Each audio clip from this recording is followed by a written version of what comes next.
This is an unprecedented situation. Frankly, if my trip was optional or could be postponed, I would look at moving, yet airlines are currently offering refunds for travelers, even if they're not yet affected by these reductions. Now, not everyone can cancel or move their trip. So if you have to travel in the next few days, be proactive about the options. I would consider booking a backup flight. Under most airfares, except for basic economy, you can later cancel your flight without a penalty and get a credit for the cost of the flight and use it on a future trip. Another great way to book a backup flight is to use those frequent flyer miles. Most U.S. airlines will allow you to cancel a ticket booked with miles even up to the very last minute without a penalty and get those miles back. So look at your backup options now before you even leave the house. I'm thinking if I have plans that I could change or I could delay, it really might be a good idea to do it. Let's talk about travel insurance or any of those credit card protections. Would they offer better coverage than relying on the airline refund policies?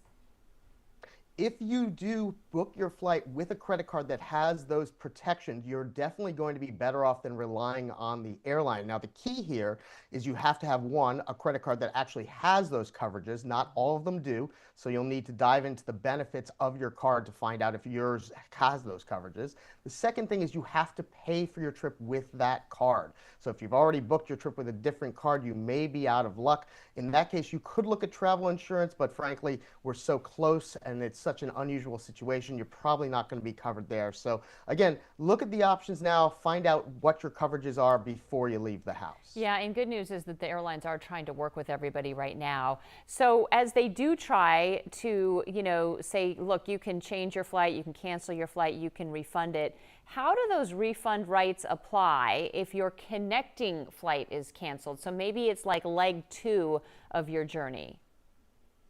Right. If you get the first thing to keep in mind is that if your flight is delayed or canceled and you accept an alternate flight, you have no right to a refund or any sort of compensation. The airline is only guaranteeing that they will get you from your origin to your destination. They don't guarantee how or when. So even if the flight that you accept, the alternate, is hours or days later than your original flight, you have no right to a refund. So if you are looking for a refund, you either need to book your connecting flight, if it is canceled, on an alternate airline, or cancel your trip and go back home. So if you take another flight, you're not going to be able to get a refund. Interesting. So we need to know about that. Any other misconceptions about passenger rights that we need to know about as we kind of try to handle all this? Yeah, a lot of people think that they are due compensation, that they're due for lost time or delays. In the U.S., that's not the case. Really, you're only due a refund of your flight if you decide not to complete your journey, whether it's at your origin or a connection point.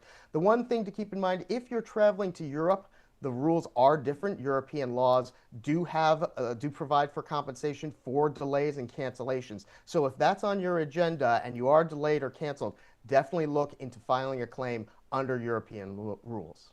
Okay, Julian Kheel with Points Path. We really appreciate your advice and your perspective as we try to roll with all these punches out there. Julian, thank you. Thank you. Now we're already seeing hundreds of flight cancellations nationwide, and that includes at Bush Airport, one of the country's busiest hubs, as you may know. And that's where we find Ugochi Iloka live once again at Terminal E. What kind of cancellations are we seeing there now, Ugochi? Well, Jacob, as of 3 minutes ago when we checked here out of Bush Airport, we're seeing about 33 flight cancellations out of IAH. And keep in mind that number is expected to grow because they are expected to reduce flights by 4% today and by the end of next week up to 10%. Right now, several airlines are allowing passengers to change their flights for free, but hopefully it does not impact several travelers coming this way at Bush this morning. So hopefully they get lucky, but you can see the line here. It is definitely picking up in Terminal E. Now here's a heads up for people planning to buy tickets soon. Experts suggest booking with airlines directly. They say that makes it easier to change flights. They also recommend avoiding layovers if possible. Carriers like United Airlines will try to preserve their hub-to-hub operations and cut regional flights instead.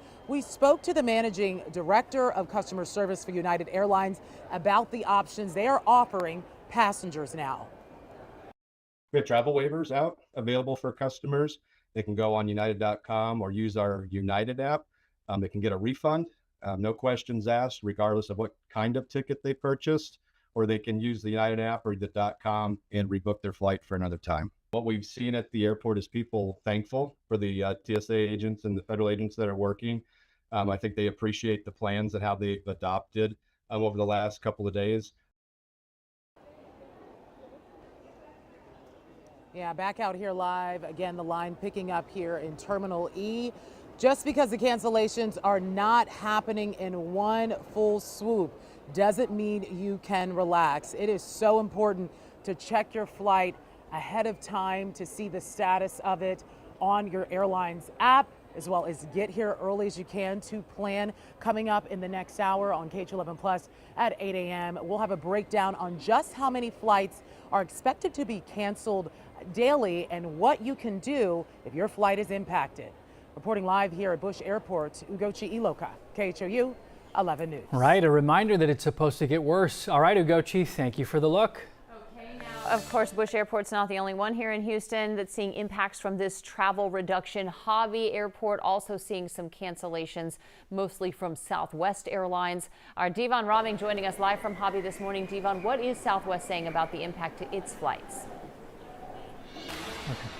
Well, Alona, good morning. You know, the good news in all of this is that Southwest Airlines says most of their travelers won't be impacted as they try to navigate this new directive from the FAA, which is the goal. You can see here at Hobby, if you look at the departures and arrivals board here, there are only 3 canceled flights for the entire day here that are listed on the departures and arrivals, which isn't all that significant considering the amount of flights that take off and arrive here through Southwest, through Hobby Airport. Now, Southwest Airlines proactively canceled roughly 120 flights for today, which is just a small portion of its daily schedule, and expects fewer than 100 additional cancellations tomorrow. But those cancellations are expected to grow as airlines ramp up to a 10% reduction by next week. And as all major airlines make adjustments, many travelers are arriving early just in case they encounter any last-minute changes. I haven't seen too many cancel from Southwest. They may start canceling today, but I haven't seen any. I haven't talked to any of the people at the convention I'm going to. None of their flights was canceled. They were delayed, but not canceled. Yeah, so smooth sailing here at Hobby Airport. I know that this is not the case, though, at many other airports across the country. Now, it's important to note, Southwest says the vast majority of customers will not be affected, but those who are will be notified ahead of time. Southwest says it will automatically rebook most of those impacted customers, but you can also receive a full refund if your flight is canceled and you choose not to fly. But again, back out here live at Hobby Airport, you can see it's smooth here. There aren't very many lines. This has been the case since we've been here about 5:30, since 5:30 this morning. Just a reminder, though, if you are flying Southwest through November 12th, just be sure to double check your status online or through the app before heading to the airport. Of course, we'll have another live update from Hobby Airport with any of the latest changes coming up in about another hour or so right here on KHOU 11 Plus. For now, reporting live from Hobby, Devon Raming, KHOU 11 News. Well, why is this happening? And I've had a lot of questions about the data. And I necessarily didn't want to give the data because some people might say, well, you're at 10%, it should be at 15%. Others might say it should be at 5%. It is not a science, it is an art that we're trying to deploy to keep people safe in the airspace, and we're trying to be, we're trying to prevent the pressure that we now see building in the system. There's a very easy solution.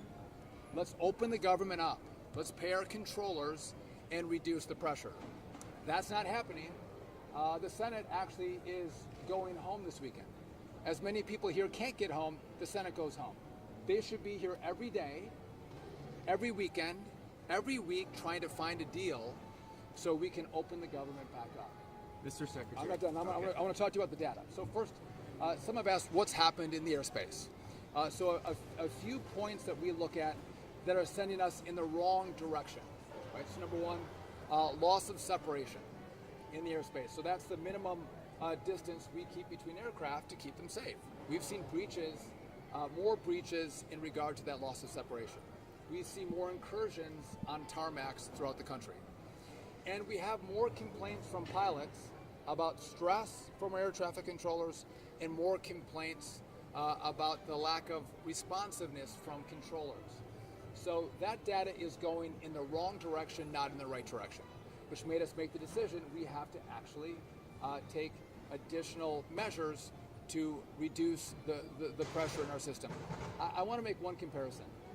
I'm getting sniped at by some Democrats. I don't like it. I didn't put us in this situation. They did. We were here 10 months ago, and I want to make a comparison only in regard to this. The FAA didn't look at the data to say there were near misses in this airspace between helicopters and fixed-wing aircraft. They didn't see the data. We learned from that. So now I'm looking at the data and seeing pressure, and we're going to take action. The safety team at the FAA reviewed that data. The administrator looked at it. These are the recommendations that have come from the FAA safety team. But you want us to look at what we see with regard to data and make really good decisions to keep people safe. That's what we've done today. I think it's the right decision. And again, I want to hear from passengers. Ready to take your questions or anyone else. How would you rate the airline's response, and what would you say to passengers who are frustrated with cancellations and delays? The airlines have been good partners. They don't love this. They're going to lose millions of dollars because of this. It's challenging for them to take down flights. And to those passengers that are upset, listen, call your Democrat senator. 14 times they voted no to open up the government. Those in the House that are sniping at me, they voted no to open up the government. And again, you can have votes. There's a process on how this is supposed to work in the Congress. Shutdowns are not the way you get your will in your way if you've lost elections. You introduce bills, you debate, you vote. That's what you do. And if you can't get what you want, you don't shut the government down and inflict this pain on the American people. Yes.